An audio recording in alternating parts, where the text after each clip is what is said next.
Today, if you are having technical problems, please contact Emily at mhs.org, and hopefully she can help you out if there is something that is not functioning the way it should. There will also be time for discussion, for questions and comments, and so we'll be doing that through the Zoom option, and there should be either at the bottom or the top somewhere a Q&A button that you can write your question and forward that to Emily, and she'll help moderate that part of our webinar. But I look forward to your thoughts and questions. My name is Emerson Lesher, and I do a variety of things for MHS, and happy to be associated with it. I also have experience as a CEO at Messiah Lifeways, and also as a psychologist at Philhaven, which is a behavioral health provider. And today I'll be pulling more from my Messiah Lifeways hat, but obviously my other roles influence as well in terms of my experience, and happy to be with you. This webinar is really based on the valuedleadership.org website created by MHS, and I encourage you to visit it if you have not. And it's really an attempt to say, well, what do the Anabaptists have to do with us today in organizational life, particularly for organizations that identify with the Anabaptist movement? And so that's really what this website is about, and also this webinar. And so I encourage you to check it out and to see what you think. The website is really based on what we call the 4 C's. We think there are 4 themes or 4 emphases that the early Anabaptists had that also are helpful to us today. And so it's trying to link what the Anabaptists, particularly early Anabaptist movements, what they may have had to say, and how can we apply that? So it has to do with character, collaboration, culture, and change. Today we're focusing on the 3rd C of culture, and we'll get into that in a deeper way. Most of you are likely familiar with the Anabaptists, but in case you're not, just a couple of sentences. The Anabaptists were a religious movement, and as a part of the Protestant Reformation 500 years ago in Europe. And the Anabaptists were people who were followers of Jesus Christ, and they believed in rebaptizing, and that's really where the Anabaptist comes from. It doesn't mean that they're anti-Baptist or against Baptists. Actually, they're for adult baptism. They believe that only adults could decide to be Christians, could decide what their faith would be. And so many of them had been baptized as infants. They decided that as adults they needed to be rebaptized, and so this was an unkind nickname given to them by others who called them the Anabaptists. So that's just a quick overview. Today, Anabaptists are in 70 different countries around the world, so they're moved beyond Europe and North America, and there's a lot we could say about them.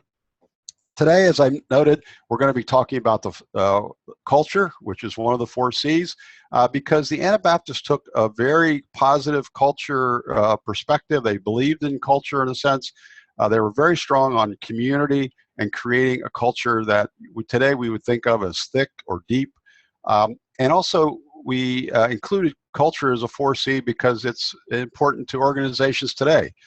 Leadership models, business models, talk a lot about culture. What's the corporate culture? What's the business culture? But it's also in other aspects of our life and society as well. This is a quick definition from the Valued Leadership website to intentionally agree on how we will live and work together. It's really about sort of the assumptions we have about how we want to be together, how we want to do things together, is what we mean by culture. And specifically, we've listed here things like rituals, values, images, roles, customs, even foods, expectations. Those are the things that make up culture. We're not talking about being high class, that kind of culture. We're talking about sort of the atmosphere, the climate, the things that the atmosphere in which we work and what it's like and what it looks like, what it feels like, what it smells like. That's what we mean by culture.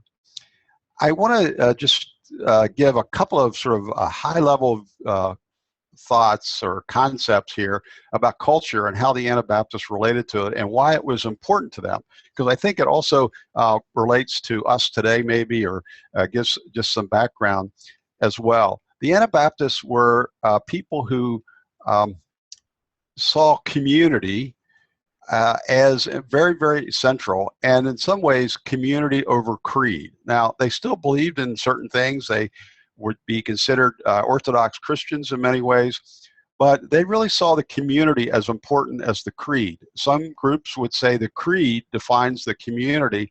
The Anabaptists would say, well, it's maybe both. The community also helps to decide the creed.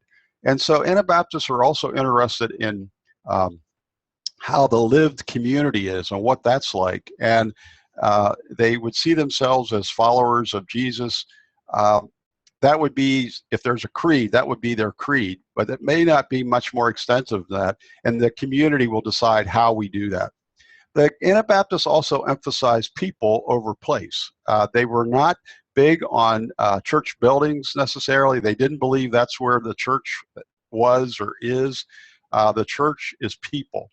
And so they did not emphasize buildings. It was really, again, this community concept is what they would want to think about. And so that's a part of culture for them, are the people, not the place or the building. Also, another aspect of culture for the early Anabaptist movements, for many of them, was this idea of participation of everyone over position. So they were not big into positional power. It really was the participation of everyone. So they were very strong on what many would think of as the priesthood of all believers. We're all priests. There's not just one priest. We're all priests. We all have gifts. We all have something to add. The rich and the poor, the strong and the weak, they're all important. The least of these are important. And it's important that all participate. So it's we need to hear from everybody. Everybody has something to add, something that will be helpful. That's what's important, not the position of a leader or having things positioned in the correct way. Another aspect of culture for the early Anabaptist movements was the idea of being cultural. They did not see themselves as primarily defenders of or interested in sort of reinforcing accepted culture. They, in fact, saw themselves as an alternative to the accepted culture. And they often felt as if the accepted culture did not emphasize justice or peace or fairness or compassion in the way that Christians should. And so they were not interested necessarily in sort of keeping things the way they were. They were actually more interested in changing things. They had a vision for how things could be different. They wanted to create a culture that, in a sense, didn't exist yet, a culture that they hoped would be better, that would be different, that would be more compassionate, more just. And so they weren't interested in sort of being a part of this bigger accepted culture. They were more willing to be a minority, to be a counterculture, to be an alternative culture. So there's some thoughts that may relate as we move along. The Anabaptists also did embrace culture. I've emphasized that. They also would have emphasized the idea of social connectedness. They did not believe you could be an individual Christian. You can only be a Christian in the context of community. And so to do that, you need a culture, in a sense. Also, they would have emphasized that it's important to belong to something bigger, that there's value in that, and being a part of a larger movement, a larger purpose, and that gives meaning to your life. And so culture, community, is that something bigger to be a part of. And while these are aspirational things, these are things that the Anabaptists believed and stressed and thought were important and lived out in many ways. As we also know, the Anabaptists weren't perfect. They're not perfect. They had their problems.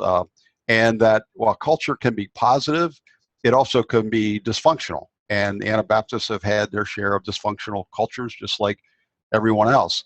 But we're also today sort of thinking about what are the aspirational aspects of culture and what the Anabaptists might have to contribute. But obviously, we need to acknowledge there are also difficulties. And one of the ways that they have had their difficulties at times is what I would call rigid culture. These two types of cultures on the screen are not unique to the Anabaptists. We could think of other groups in history or around the world that might have these characteristics of dysfunctional or negative cultures. And I just to make it easy, came up with two categories. One is rigid and one is chaotic. If the Anabaptists have had a tendency in terms of their dysfunction, it's to be a rigid culture. And you may have experienced some of these where you worked or in other places. If you've been around Anabaptists, I know sometimes non-Anabaptists coming in to Anabaptist workplaces feel this more than the Anabaptists themselves who are there. And they pick up on this very quickly and very easily. And so the rigid culture tends to have very tight boundaries of what's accepted, who's in, who's out, what's appropriate to believe or not believe, or what you do or don't do. And it's pretty tight. It's pretty small. It's well defined. And that often tends to lead to exclusivity of deciding who's in and who's out. And people also feel left out. They don't feel accepted. They don't feel like there's an easy way into that culture because it's so tight. It's also typically slow to change, very traditionally minded. The old way is maybe the better way, and so it leads to a sense of legacy and building legacy and wanting to make sure that what we do now is connected to the past. We want to keep the past and pass the past on to the future. So if there's a tendency, that tends to be it versus a chaotic culture. Anabaptists have not tended to create or shape chaotic cultures. Sometimes they're a part of those cultures, but there again, there's loose boundaries, a lot of uncertainty. But what I would want to emphasize also today is that there can't be an absence of culture. It's not as if you're an Anabaptist organization and you say, well, we want to stop being Anabaptists, that there's that means you don't have a culture. You do, you will. A new one will be created. And so part of what I would want to say and invite you to consider is there's always a culture. It's a matter of how you're going to shape that culture. What do you want it to be? How do you want to work together? How do you want to live together? And so it's not as if you have an option. There will be a culture. It's just a matter of which culture or what the cultural values and practices will be. I was asked to address two sort of questions or issues in this webinar, and these are in the website also, the valuedleadership.org website. But it has to do with communication styles and power inequities, as well as how to welcome the council of all people, and or all team members you could think of as well. And these are issues that the Anabaptists have always been interested in since the very beginning, and even to today, of power inequities. The Anabaptists have always been concerned about power and leadership and who has it and how is it shared and how can we make sure that others have the power they need to do what they need to do. And so that's true in many organizations today who are focused in on culture change, for example. That's really often looking at the power inequities. And it has not only to do with team members, but also has to do with people that we serve. You know, how do residents and clients and so forth, how are they a part of the power equation? And how we think about and use resources and decision making and so forth. Similarly, very closely connected is the idea of how do we welcome the council? How do we include? How do we hear the voice of? How do we have everyone participating? Those are things that the Anabaptists are interested in, but obviously many others are too. These are not unique to the Anabaptist movement or Anabaptist organizations, and you see these themes in many other places. Well, what I want to suggest in terms of more practical things that we might talk about today is I want to invite you to consider 3 commitments that you might make in terms of having a vital culture. And I listed here as an Anabaptist culture or Anabaptist leadership practices. But again, these you don't have to be an Anabaptist to embrace these or to do these. And you'll find these in many leadership books and models and so forth. But they are, I think, also appropriate, or that you'll find them in the Anabaptist world as well. And so they do fit, and I think can belong in this kind of discussion. Also, these are not just for the CEO. I would say these can be for any level of leadership, any type of leadership. If you're a board chair, if you're the CEO, if you're a vice president, if you're a director or manager, whatever your sphere of influence is, or authority or responsibility, you can think about how to apply these 3 commitments. And I want to go through each of them and push them out a little bit more with you right now. For example, the first one on daily practices for being a moderator more than a decider. And I don't mean that you should never be a decider, but I would invite you to be more of a moderator and to be thinking about how you might do that and when you might do that and when it's appropriate to be a moderator and when it's important to be a decider. And one way that I would encourage you is to keep track of when somebody asks you something, do you respond with a question or with an answer? And you may even want to put this on your Apple Watch or get a piece of paper and just keep track each day for a while of what's your response, which do you do? And I would encourage you to try to move more toward asking questions than giving an answer on the first response. And that's a part of what I mean of moving more to a moderator than a decider. And it also you will begin to learn new things. You will begin to hear things that you didn't know before. The issue will become more complex. And so I would encourage you to just keep track of that and begin to ask more questions. The other thing you may want to do, and this is sort of the next step, is to only make 3 decisions a month or a year. I would encourage you to think, it may sound like a radical idea and a difficult idea, but I did this when I was at Messiah Lifeways as president. I decided that I was only going to make 3 decisions a year. And it didn't mean that I was not involved. It didn't mean I disengaged. It didn't mean I didn't come to work or didn't go to meetings. But I was very aware of what decisions should I be making versus other people. And it also meant that I would still track the decision-making process on all issues, on the issues that were important to me or to the organization. So I was frequently asking the people who were responsible to make that decision, what's happening? Where are the gaps? What are the issues? Why is it stalled? Are the right people involved? What's going on? Have you made that? Great. Then celebrating that. So I was still knew what was happening. So it wasn't a detachment or a disengagement. It was still an active mode. But I was not the one that was primarily making the decision. And I could talk more about that if you want to come back and ask some questions about that. The next one is very similar. A daily practice is as a leader, and again, this could be if you're the board chair or if you're a manager, are the right people making the right decisions? And to keep asking that question. Another way to say it is, are the right people in the room? And I don't necessarily mean that everybody has a vote or it's a consensus, but it's making sure that you've heard from the right people, that the right people feel included, are included, and it's trying to push decision-making down. It's trying to involve as many people as possible, at least in hearing their voice and hearing their thoughts and hearing their ideas. And so that's a part of what the moderator does rather than deciding something. And I would also encourage you to use what I call circle processes.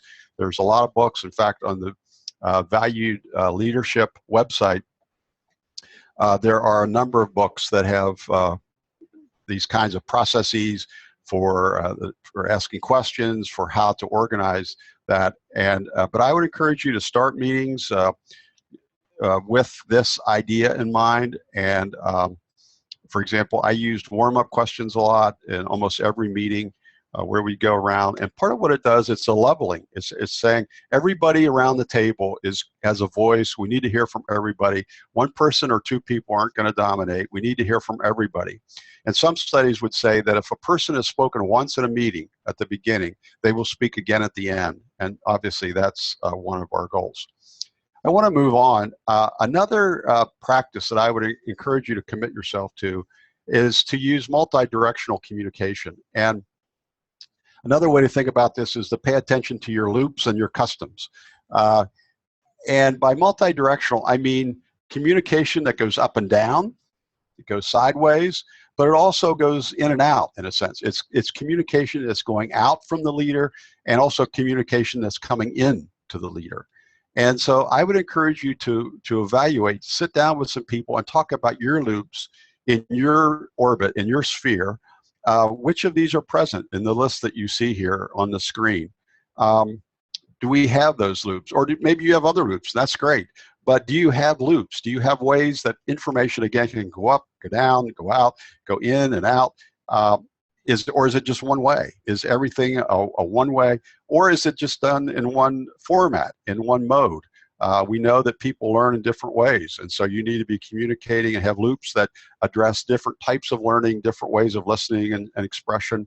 You may need to do it, 5 to 7 times, people would say also. So are your loops doing that in terms of making sure that there are ways for people at all levels of the organization to be sharing, to be giving, receiving, and so forth? I can give some examples of that if you like. There's different things that I did that I found at different times in my leadership I needed to do. For example, I decided at one point I needed to do a written newsletter every Monday morning. That was a discipline on my part. And I wrote about 300 words every Monday morning, and it was distributed electronically to all 600 team members. That was going out. Coming in, I did what I called a president's circle, where leaders selected 12 frontline staff that I should meet with for a year. I had lunch with them every other month. And it was basically for time for them to tell me about what was happening, for me to ask questions. I also shadowed each of them for a half day. And I learned a lot that way. So that was more coming in. So what are your loops?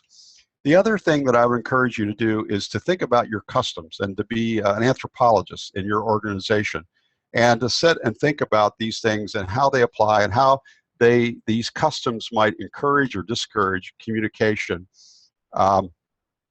in your organization and your setting. Who can dress whom? They're clear in different cultures. There are sort of rules about that, unwritten rules, but there are rules. And in our organizations, sometimes there are rules. There's rules, can a frontline staff talk to the CEO? Can the CEO talk to a frontline staff? There's certain places where a CEO can't talk to the frontline staff. Is that effective? Is that helpful? So it's addressing what is happening in terms of our customs, and do we need to modify them? Do we need to change them? Where do we sit? There are a lot of rules about that in terms of organizations, of where the sacred chairs are. For a while, I decided I was not going to sit at the head of the table. And if I got there early enough, and I often tried to get there early, so I would not sit at the head of the table as the CEO. I would sit in the middle purposely. And it confused people for quite a while.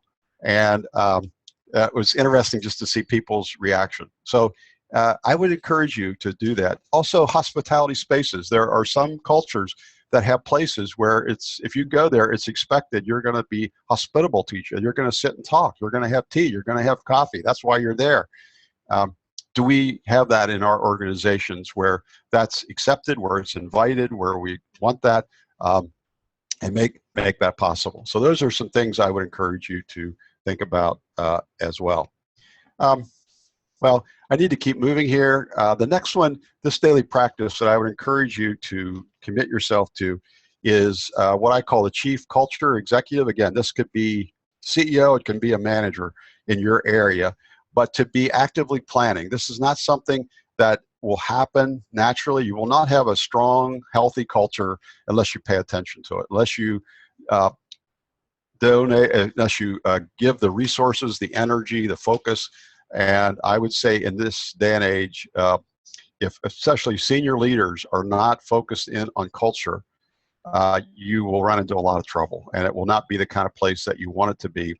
And so you do have a communication plan related to multi-directional, to make sure in the next year, this is how we're going to be these are our loops, these are our customs, and we're going to plan it out just like we would a marketing plan, a financial plan, or some type of operational plan. Do you have a communication plan to do that internally? Similarly, in terms of shaping activities, and in many ways, I see this chief executive, this culture executive, as also responsible or accountable for making sure that we're living in a way that's aligned, that's consistent, that is the kind of place that we want to be in terms of who we're saying.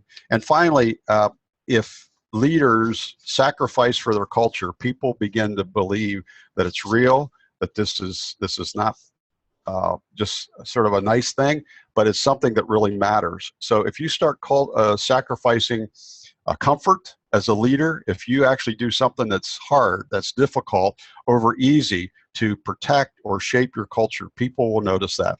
Or if you lose money to shape your culture, people will notice that. Or in other ways, do things that are not effective today, but shape your culture. People will watch and notice that this is important.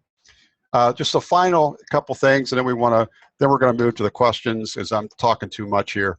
And maybe we'll save these and come back. But these are three ways that I think Anabaptist organizations are often responding to culture. One is to strongly emphasize it and become legalistic, exclusive, sort of the rigid idea I was talking about earlier.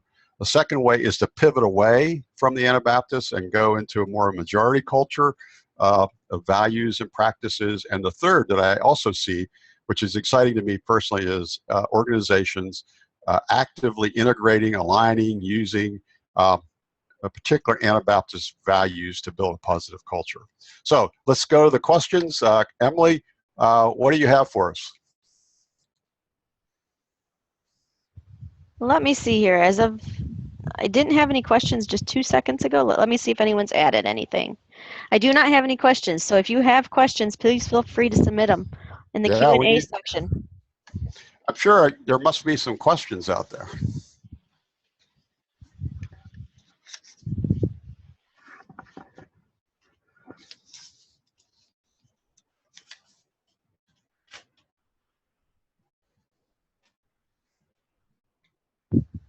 You can type them in the Q&A section or in the chat area.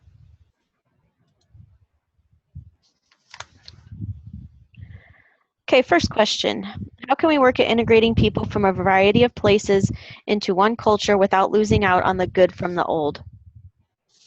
Without losing the what? The old? The good from the old.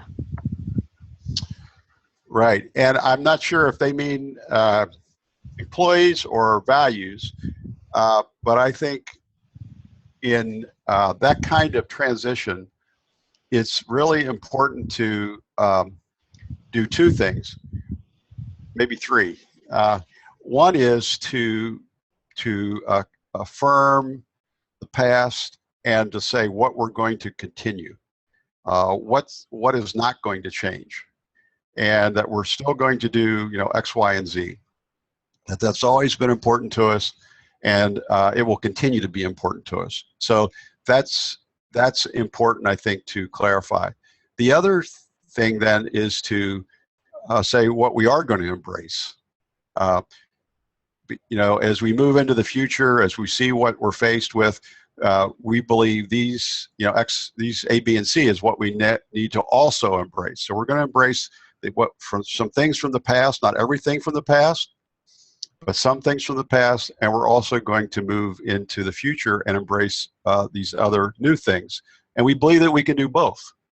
And so I think that kind of messaging, positioning is comforting and also challenging and helpful. The other thing that I would say is it's important to not just use words, but to actually have some practices that demonstrate to people what the new is going to be like, or how those values, and so forth, will actually be lived out in the organization. How will it change how we do things every day? So people need to see that and experience that, as well as the sort of the written word or just somebody giving a speech, because that doesn't mean much. But when they begin to see, okay, this is what they mean, this is how it's going to change my daily life here, it becomes more real. So hopefully that's helpful. Do we have another question? Addressing the question that you just responded to, someone wanted to clarify what they meant, and it was team members who come from increasingly diverse places and make them welcome while making sure the good things from the dominant culture do not change, is what they wanted to add to that. Right. And I would say, I'm hoping that what I just said is helpful to answer that question in terms of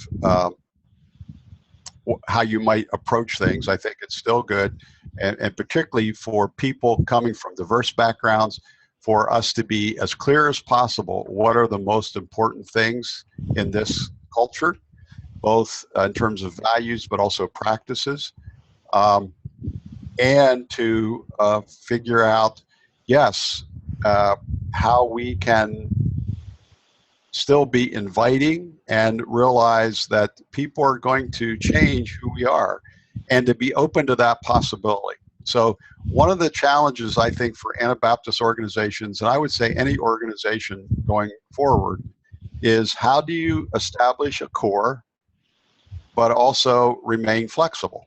And that's going to be sort of in the 21st century here for a while. I think the challenge for many organizations is retaining an identity, but at the same time being flexible in that identity.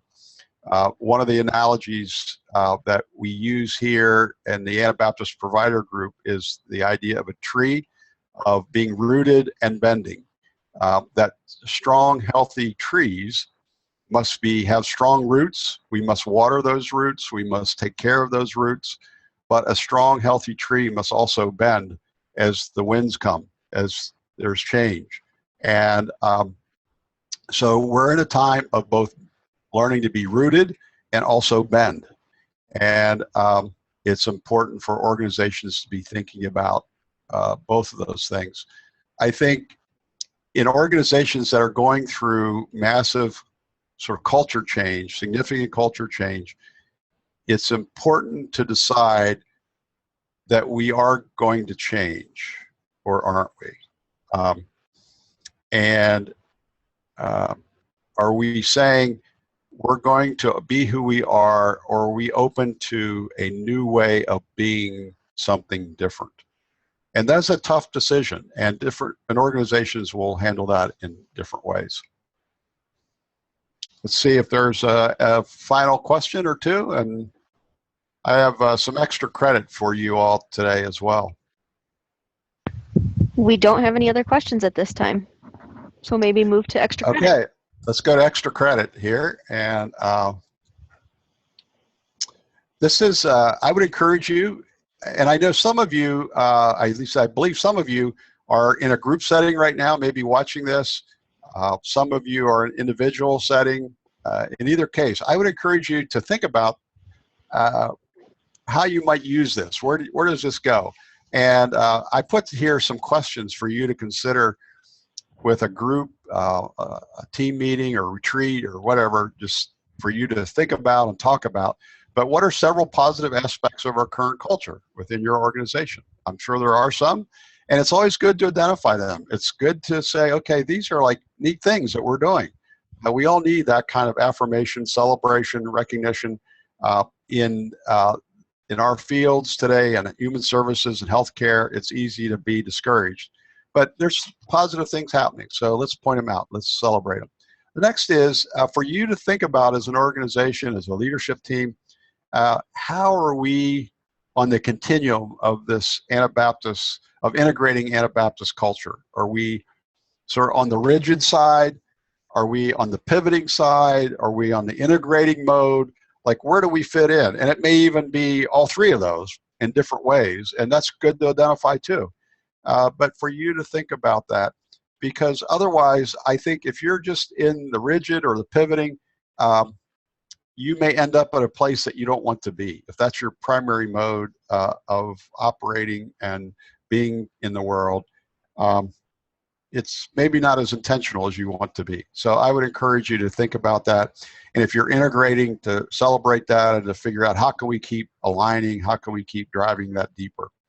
And another question would be, do people in our organization feel engaged? And, you know, part of what I would hope you would take out of this webinar is that's not just something you do by yourself, but it's being multi-directional. It's hearing from a variety of people that you maybe don't hear from usually, and making sure that get their thoughts about that. And I would also encourage you to think about, where do you need to be countercultural? Where do you need to be different, unique, to be more visionary, to be more justice, to be more compassion, to show that, to be that. The Anabaptists weren't again, interested in just reinforcing the status quo. They were interested in creating a new community, a new way of being in the world. And how are you doing that? How are you sharing that and creating that kind of culture within your organization? So I encourage you to use those and think about those. Thank you for joining us today. We appreciate your time and interest. I, again, encourage you to go to valuedleadership.org. There are periodic blogs that go out. You can sign up there to receive the blogs. You should also be getting a feedback survey through the Zoom network. We really invite you to fill those out as well. That's helpful feedback. And our next webinar is on November the 30th at 1 p.m. Eastern Standard Time. And the focus then will be on change. The fourth C, the final C, is on change. And we certainly invite you to come back and to be a part of our time on the webinar. So thank you, and feel free to contact me if you have a question or comment. I'll be happy to respond to you. Have a good day. See ya.